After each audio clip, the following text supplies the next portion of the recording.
Dans nos années de classe prépa, il arrivait toujours une journée que nous appelions le jour de l'inversion. Ce jour-là, les bisus bisutaient les anciens qui, pendant 24 heures, courbaient un peu l'échine sous le vent de la vengeance.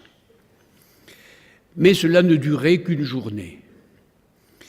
Et quoi qu'il en soit de ce retournement, il n'arrivait jamais que les plus mauvais de la classe soient obligés d'expliquer les mathématiques aux meilleurs et encore moins aux professeurs.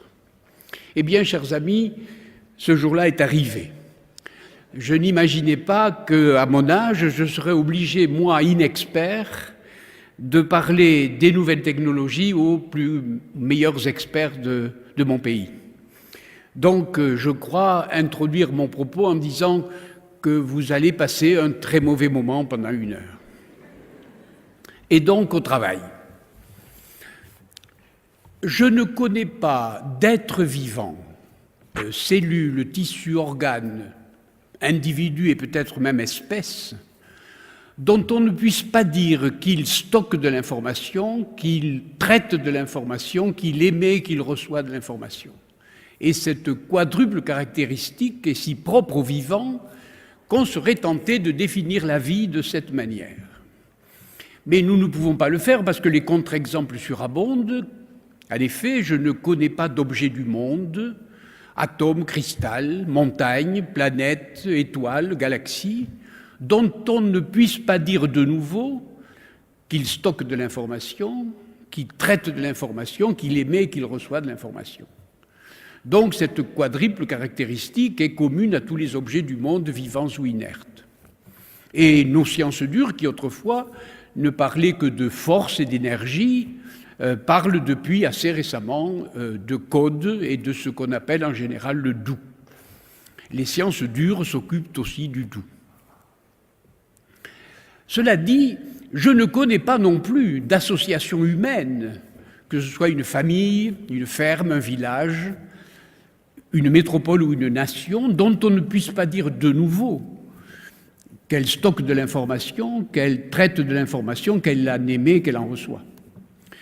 Voici donc une caractéristique assez commune aux sciences humaines et aux sciences dures, c'est-à-dire finalement à notre existence et à notre environnement, de telle sorte que le jour où nous avons inventé un objet qui traite, stocke, émet et reçoit de l'information, je veux dire l'ordinateur, à ce moment-là, nous avons inventé quelque chose qui peut s'appeler un outil universel. Pourquoi ?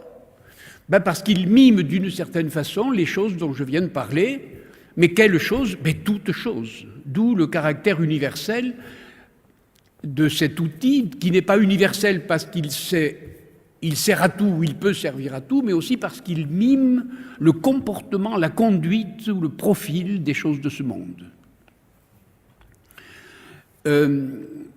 Changement, révolution culturelle ou cognitive, mais premièrement pratique. Car autrefois, lorsque j'étais jeune, évidemment, c'était le paléolithique supérieur, lorsque j'entrais quelque part dans une échoppe quelconque, je pouvais reconnaître le métier de quiconque par l'observation extérieure et la position de son corps.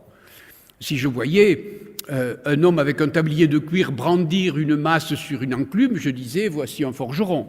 Si je voyais quelqu'un armé d'une varlope, je disais « voici un menuisier ». Si, par exemple, je voyais une femme avec une blouse blanche tachée de rouge et de vert au milieu des cornues, je me disais, tiens, voilà une chimiste ou une pharmacienne. Derrière un guichet, je disais une banquière, une postière. Aujourd'hui, où que je rentre, je vois un homme penché ou une femme penchée devant son écran en train de tapoter sa console. Je ne peux plus distinguer les métiers. Voici de nouveau l'universalité reconnue.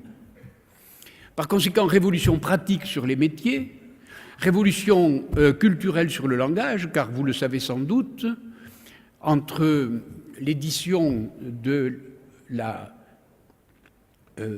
l'édition précédente du dictionnaire de l'Académie française et l'édition d'aujourd'hui, la distinction est de 20 000 mots, ce qui est un gradient de croissance et de différence qui n'a jamais existé dans aucune langue et dans aucun moment de l'histoire. Et la plupart de ces mots sont des mots de métier, la plupart de ces mots sont des mots de science. D'où révolution. On m'a invité à réfléchir devant vous à cette révolution dont je viens de parler, au moins du point de vue pratique et du point de vue des 4 caractéristiques considérées. Alors je vais le faire de 3 manières. Je vais tenter de décrire cette révolution, d'abord dans le temps, ensuite dans l'espace, et enfin pour ce qui concerne nous autres, les hommes et les femmes, qui traitons de ces nouvelles technologies.